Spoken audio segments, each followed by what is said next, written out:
Ghana man ene da mu akwa ya bodu me san machia mo se anopay mi ye video ana me ka ene dai dwumadi a ebekoso ewo manhia fikasiem eye ensem bia na otumfuo siesie na me kan se de edi kan eye brekum nsensem no ebetwa ampa nyame adom etwa ama brekum hema etimi ayi odehye brantie emse na wantwi kakra wo hode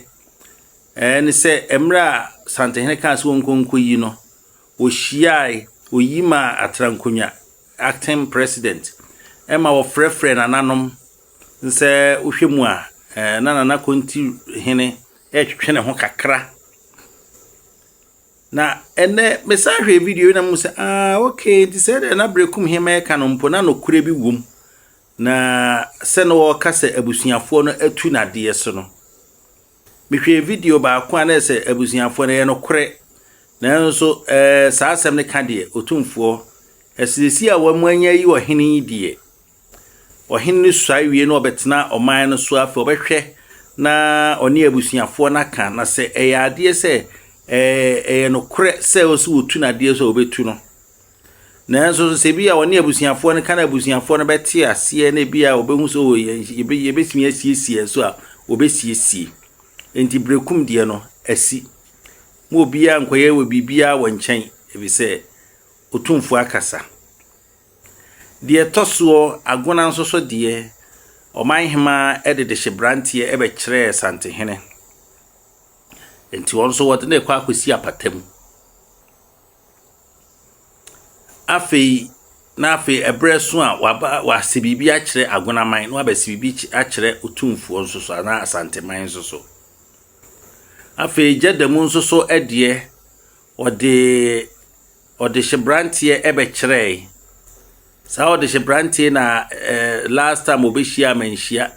osantehenem ni nyansa so ni nimdie so epese asundwie ba ho nti oma wo patimi pawo sa ode hyebrantie no bise no hema wafa abusuapani wafa enti ene yamfa neutral person eni afei akrodie nso ode hyebrantie eba be kire minim se enche bia bia nkwanta nso so de eno so saa na beba na ene de na manije ho baako eye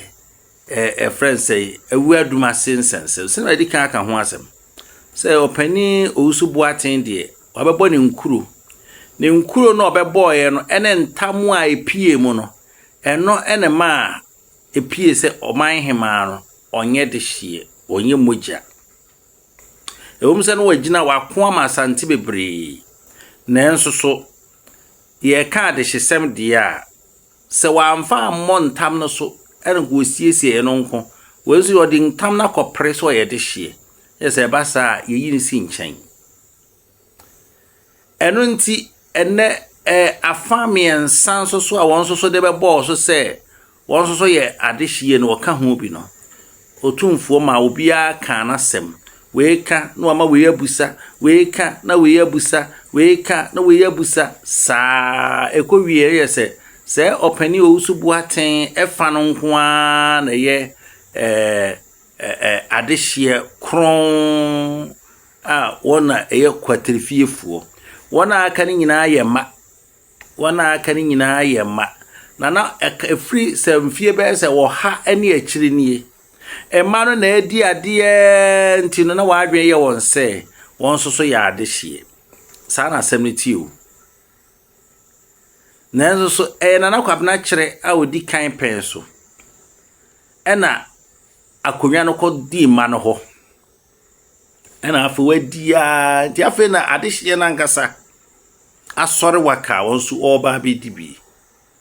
enti ewu adumasi asem no bibia ma obia nkwahye akire nya yi bia